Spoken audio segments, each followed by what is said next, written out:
مجرمانہ سرگرمیوں پر قابو پانے کے مقصد سے ریاستی حکومت کی جانب سے حیدرآباد میں تعمیر کروائے جا رہے کمانڈ کنٹرول سینٹر میں ہی چوری کی واردات پیش آئی۔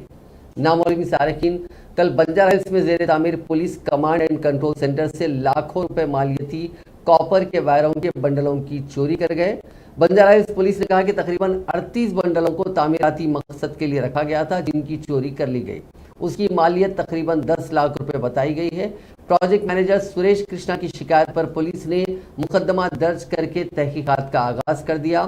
پولیس وہاں کام کرنے والے تعمیراتی مزدوروں سے پوچھ تاچھ کر رہی ہے۔ یہاں یہ ذکر بھیجا نہ ہوگا کہ ریاستی حکومت کی جانب سے جدید ٹیکنالوجی سے لیس کمانڈ اینڈ کنٹرول سینٹر تعمیر کروایا جا رہا ہے، جس کا مقصد یہ ہے کہ شہر حیدرآباد پر نظر رکھی جا سکے اور یہ معلوم کیا جا سکے کہ کہاں کیا ہو رہا ہے۔